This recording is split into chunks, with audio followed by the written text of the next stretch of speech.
tema de hoy, Cristo, nuestra Pascua. Y yo quiero iniciar el tema de hoy yendo a una profecía. Vamos a ir a un libro del Antiguo Testamento que se llama Zacarías. Yo quiero que vayamos allí a Zacarías, es un profeta menor. Yo les voy a proyectar aquí el verso por si de pronto le es más fácil leerlo aquí conmigo. Vamos a empezar el tema de hoy aquí en Zacarías 9, versículo 9 y 10.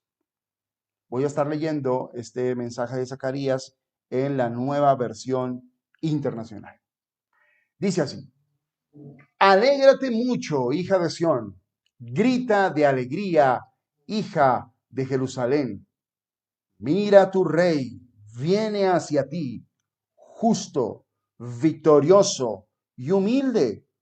Viene montado en un burrito, cría de asna. Destruirá los carros de guerra de Efraín y los caballos de Jerusalén. Quebrará el arco de combate y proclamará paz a las naciones. Su dominio se extenderá de mar a mar, desde el río Éufrates hasta los confines de la tierra. Esta profecía de Zacarías fue escrita aproximadamente 500 años, escuche bien, 500 años antes del nacimiento de Jesús. Y Zacarías está profetizando 500 años antes acerca de esa entrada triunfal de Jesús a Jerusalén. Después de trasegar 3 años y medio yendo de región en región, de pueblo en pueblo, caminando, consolando a las personas, hablando acerca de lo que iba a ser su muerte, su resurrección, sanando los enfermos, haciendo una obra maravillosa. Jesús, la última semana de su vida, entra triunfalmente a Jerusalén. Leyendo un poquito acerca de la historia, había una costumbre que cuando los reyes venían de la guerra, muchos se montaban en un burrito para estar más cerca de las personas y pudieran abrazarles y pudieran saludar a las personas, haciendo los reyes su entrada triunfal en un burrito. Y fue de la forma en que Jesús entró. Hoy es más, el día de hoy están celebrando en muchas personas algo que se llama el Domingo de Ramos, que conmemoran esta entrada de Jesús a Jerusalén. Pero algo que me impactaba fue por qué se causó tanta revolución en Jerusalén cuando Jesús entró sentado en un burrito. En, hay algunos apartes, y también está escrito en la Biblia, que los apóstoles y las personas que iban con él, en un grupo de personas, empezaron a cantar y adorar al Señor, y muchas personas se fueron involucrando en esta adoración. Cuando se dieron cuenta que era Jesús, empezaron a decir: sálvanos ahora, hosana al Hijo de David. Y empezó una gran multitud, y todo el mundo se enteró en Jerusalén de que Jesús estaba entrando a la ciudad. ¿Y por qué se causó tanta revolución? ¿Por qué había tanta gente en ese momento en Jerusalén? Porque estaba iniciando la fiesta de la Pascua. La fiesta de la Pascua. Miren lo que dice Juan capítulo 12. Vamos a leer Juan capítulo 12 para que usted pueda entender este contexto un poco más. Dice así: Juan capítulo 12, versículo 12 y 13 en la versión traducción lenguaje actual. Dice: mucha gente había ido a la ciudad de Jerusalén para la fiesta de la Pascua. O sea, se causó tanto alboroto con la entrada de Jesús y había tanta gente. Esto fue algo diseñado por Dios. Esto no es casualidad. Eso es lo que yo quiero hacer entender a usted. Mucha gente había ido a la ciudad de Jerusalén para la fiesta de la Pascua. Al día siguiente, cuando algunos escucharon que Jesús iba a llegar a la ciudad, cortaron ramas de palmera y salieron a encontrarlo gritando: sálvanos, Dios nuestro, bendito el que viene de parte de Dios y bendito sea el Rey de Israel. ¿Tú no crees la clase de alboroto que se creó en ese momento. Muchísima gente, abarrotada la ciudad. Jesús entrando en un borrico como rey y las personas con ramos diciendo, sálvanos ahora, Rey de Israel, Dios nuestro. La Pascua era la fiesta más importante de los judíos y todavía es la fiesta más importante de los judíos, donde se celebra la salida del pueblo de Egipto. Conmemorar esa fecha significa la gran liberación del yugo de esclavitud del pueblo de Israel. La palabra Pascua significa paso, significa salto, significa cambio. Eso es lo que celebra el pueblo judío cuando se sientan en una mesa a celebrar la Pascua. Y efectivamente la celebración de la Pascua consiste en una cena. Es una gran comida donde hay diferentes ingredientes, hay algunas raíces, hay algunas legumbres especiales del pueblo judío y donde uno de esos platos es un cordero, es un hueso de cordero, de carne de cordero, que significa un sacrificio a Dios por los pecados. Por eso el plato de Pascua tiene allí un pedazo de cordero. La Pascua nace el día en que Dios envía el ángel de la muerte. ¿Recuerdan esa historia? Esta semana vamos a ver muchas películas en televisión acerca de eso y lo que nos han visto, lean allí el Éxodo, esta historia de la liberación del pueblo de Israel.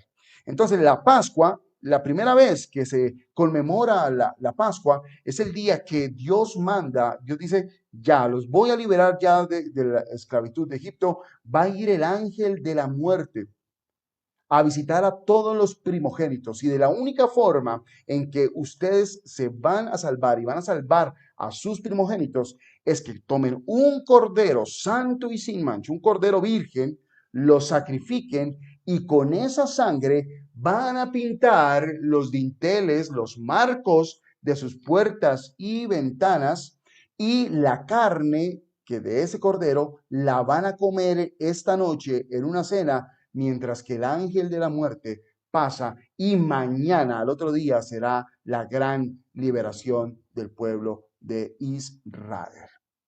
La Pascua celebra tres cosas importantes. Libertad de la muerte. Celebra libertad del pecado y celebra la liberación del yugo de Egipto. Esto es lo que significa la cena de la Pascua. Esto era lo que se estaba empezando, escuche bien, a celebrar en el momento en que Jesús entra en un burrito y todo el mundo empieza a adorarlo y a aclamarlo como rey de Israel. Eso es el contexto de esa entrada triunfal de Jesús a Jerusalén. El sacrificio de Jesús, la muerte y resurrección de Jesús es el cumplimiento de ese símbolo de la Pascua. Juan el Bautista lo dijo cuando vio a Jesús, le dijo, he aquí el Cordero de Dios que quita el pecado del mundo. ¿Por qué le dijo Cordero? Hubiera podido haber dicho otro animal u otra persona, pero dijo, he aquí el Cordero de Dios, porque los israelitas sacrificaban corderos para echarse su sangre, para santificar las cosas, para que el sumo sacerdote rociara la sangre en el arca del pacto para quedar libres de pecado. Por eso Jesús es el cumplimiento de la Pascua. Se ofrece una vez y para siempre para que tú y yo no tengamos que entrar en esos ritos, en esos lavamientos y en esas abluciones. Mira lo que dice primera carta de Pablo a los Corintios, capítulo 5, versículo 6. Yo quiero que vayamos ahí. Primera carta de Pablo a los Corintios, capítulo 5, versículo 6. Así dice. Hacen mal en jactarse. ¿No se dan cuenta de que un poco de levadura fermenta toda la masa? Uno de los platos que se sirven en la Pascua es algo que se llama el pan sin levadura, para partirlo. Hacen mal en jactarse, ¿no se dan cuenta de que un poco de levadura fermenta toda la masa. Desháganse de la vieja levadura para que sean masa nueva, panes sin levadura, como lo son en realidad. Porque Cristo, ¿qué es lo que dice allí la Biblia? Nuestro Cordero Pascual. Porque Cristo, nuestro Cordero Pascual, ya ha sido sacrificado. Así que celebremos nuestra Pascua, no con la vieja levadura, no con los viejos sacrificios, no con los viejos rudimentos, que es la malicia y la perversidad, sino con pan sin levadura, que es la sinceridad y la verdad. Cristo, nuestro Cordero Pascual. Qué maravillosa es la palabra del Señor. Cómo en este momento se empieza a entender el sacrificio de Jesús en la cruz, tanto que van a hablar esta semana. Hoy estamos entendiendo el verdadero propósito, el verdadero significado de la muerte y resurrección de nuestro Señor Jesucristo. Y así como la cena de la Pascua significaba tres cosas puntuales: libertad de la muerte, libertad del pecado y libertad del yugo del mundo, del yugo de Egipto.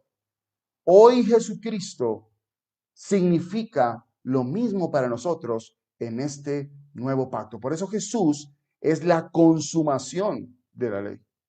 Por eso Jesucristo es el que le da término y nos abre un camino nuevo y vivo. Así que uno de los resultados de ese ofrecimiento, de ese Cordero Pascual, es la libertad de la muerte. Vamos a ir a Efesios capítulo 2. Vaya conmigo ahí a Efesios capítulo 2, versículo 1 al 5. Vamos a leerlo.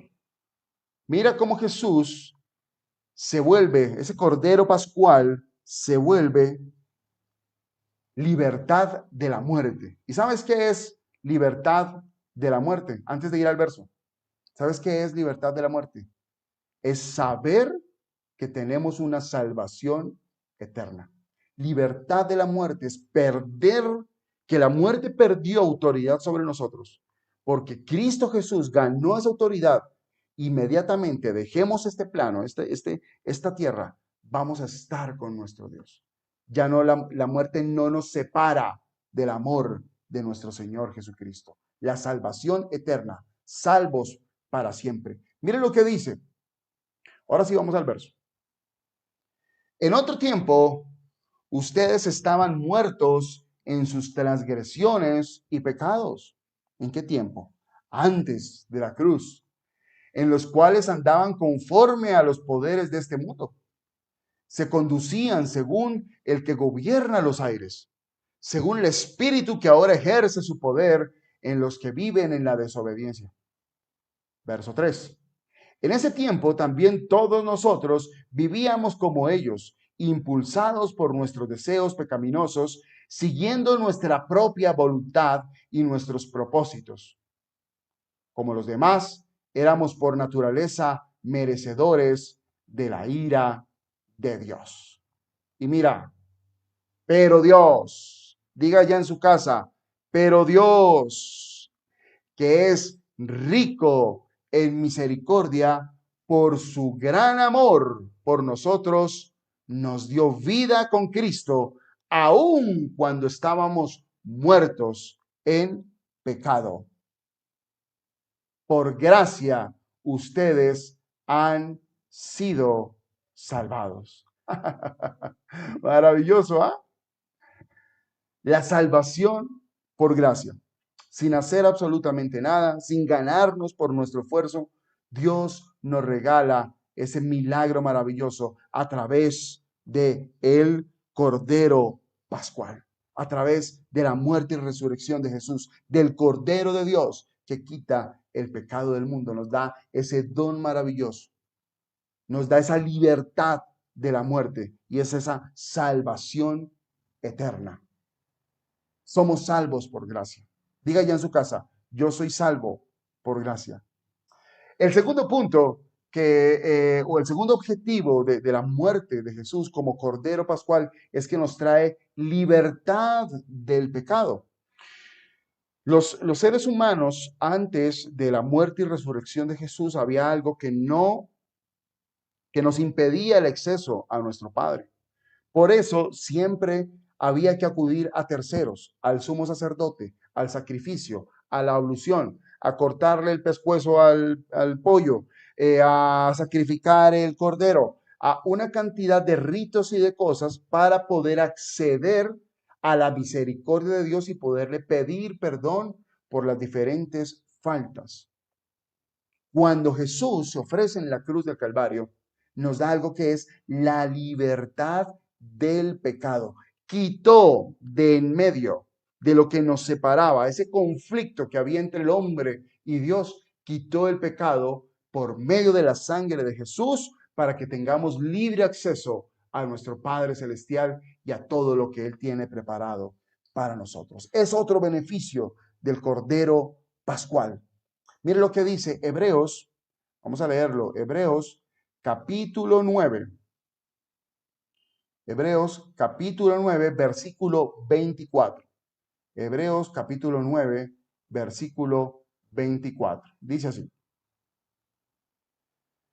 Por eso Cristo no entró en un santuario hecho por manos humanas, simple copia del verdadero santuario, sino en el cielo mismo, para presentarse ahora ante Dios en favor nuestro. Verso 25. Tampoco entró en el cielo para ofrecerse vez tras vez, como entra el sumo sacerdote en el lugar santísimo cada año con sangre ajena, o sea, con sangre de los corderos, con esa sangre y con esa sangre del cordero pascual anterior. Si así fuera, Cristo habría tenido que sufrir muchas veces desde la creación del mundo. Al contrario, ahora al final de los tiempos se ha presentado, ¿cuántas veces dice ahí la Biblia? Una sola vez y para siempre, a fin de acabar con el pecado mediante el sacrificio de sí mismo. ¿Qué dice ahí? Acabó con el pecado. Ya no hay pecado que nos separe de la presencia de nuestro Dios. Cuando Dios te mira aquí en la tierra y ve a Carlos, ve a Ángela, ve a Amparo, ve a Glenda, nos ve a través de Jesucristo. Tenemos libre acceso. Pasó algo maravilloso en la muerte y resurrección de Jesús. Había una cortina que dividía el lugar santo del lugar santísimo. Y cuando muere Jesús en la cruz del Calvario, se rasgó de arriba a abajo esa cortina para que tengamos acceso directo. Ya nada nos impide acceder a nuestro Dios, poder escuchar su voz. Antiguamente las personas no podían ni aún nombrar el nombre de Dios. Era pecado nombrar a Dios. Pero ahora podemos decirle, papito, Abba Padre, aquí está tu hijo, te amo, te necesito, porque ya no hay un pecado que me aparte de tu presencia. Qué maravilloso es nuestro Señor. Estamos santos, sin mancha, sin arruga, espíritus vivificados, espíritus limpios delante del Señor. Podemos acceder a su mano, a su rostro, a su mirada. Qué maravilloso es el Señor. Y el tercero beneficio de ese, o lo tercero que también celebraban allí en la Pascua era la libertad del yugo de Egipto.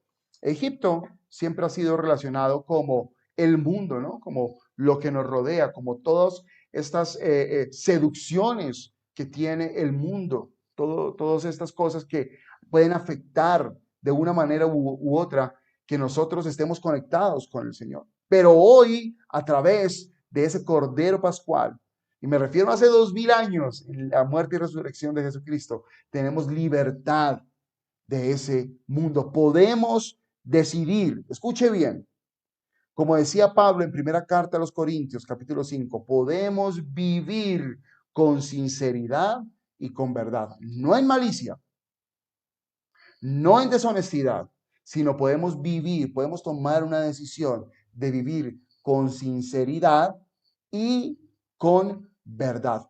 Por gracias al sacrificio de ese Cordero Pascual, de Cristo nuestra Pascua, podemos librarnos también del mundo, de ese yugo y de su esclavitud. Mire lo que dice Romanos, y vamos terminando el tema de hoy. Romanos capítulo 12, versículo 1. Romanos capítulo 12, versículo 1. Dice así la palabra del Señor. Por lo tanto, amados hermanos, les ruego que entreguen su cuerpo. Aquí ya no está hablando del espíritu, ni de la muerte, ni está hablando de un plano espiritual, ¿cierto? Sino que ya está hablando aquí, de lo que estamos viviendo aquí en la tierra. De este plano, de aquí, de esta participación de carne y sangre. Por lo tanto, amados hermanos, les ruego que entreguen su cuerpo a Dios por todo lo que Él ha hecho a favor de ustedes. Que sea un sacrificio vivo y santo. Los santos llamados a vivir en santificación. Esto es un proceso diario, librarnos de la libertad del yugo del mundo. Dice, que sea un sacrificio vivo y santo, la clase de sacrificio que a Él le agrada. O sea, que nosotros hagamos morir lo terrenal en nosotros día con día es un sacrificio que a Él, ¿qué dice? Le agrada. Esa es la verdadera forma de adorarlo. ¿Quieres encontrar una verdadera forma de adorar al Señor? Entrega tu cuerpo a Dios como sacrificio vivo y santo y haz eso que le agrada tanto a nuestro Dios. Verso 2. No imiten las conductas ni las costumbres de este mundo. Más bien dejen que Dios los transforme en personas nuevas al cambiarles la manera de pensar. ¿Cómo yo vivo una vida nueva? A través del cambio de la manera de pensar. Entonces, aprenderán a conocer la voluntad de Dios para ustedes, la cual es buena, agradable y perfecta. Hay algo maravilloso cuando Jesús se ofrece como ese cordero pascual, con ese sacrificio en la cruz del Calvario. Nos da esa opción maravillosa de que todos los días estemos en ese proceso de santificación. Los santos en espíritu nos da esa opción de vivir con sinceridad y verdad, mostrando en nuestro cuerpo, adorando con nuestro cuerpo el sacrificio que Jesús hizo en la cruz. Así se honra ese sacrificio del Cordero Pascual. Y es una decisión, que ¿cómo se hace esa decisión? Transformando nuestra forma de pensar. En estos días yo hablaba con alguien y le decía que la vida está diseñada como una prueba, como un concurso, como un reality. De esa forma es que Dios diseñó la vida, ¿sí? Y la vida es cíclica. Vamos cerrando y abriendo ciclos, cerrando y abriendo ciclos, cerrando y abriendo ciclos. Y está diseñada de esta manera para que siempre tengamos que depender de Dios. Que ni aún la bendición nos aparte. Hay personas que reciben la bendición y esa es la causa de que se apartan de Dios. Porque ya no tienen tiempo de ir a la iglesia, porque no tienen tiempo de congregarse, de coger la Biblia ni de orar, porque ya tienen la bendición. Entonces lo que hace Dios es cerrar ese ciclo y abre un ciclo nuevo, donde tú digas, ay Dios mío, ahora sí. Entonces te dices, tranquilo, no te preocupes, renueva tu forma de pensar para que en las buenas y en las no tan buenas siempre estés conmigo. Sé libre de ese espíritu del mundo. Sé libre de esas pasiones del mundo, de esa vida que te quiere vender la publicidad, de esa vida que te quiere vender el internet.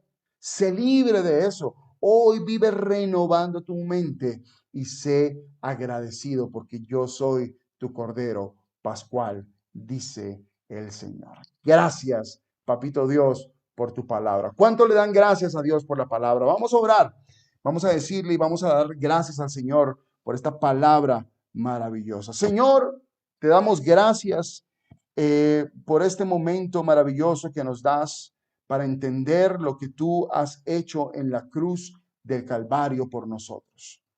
Ya eres nuestra Pascua sacrificada. Jesús es el cumplimiento de los tiempos, de las edades.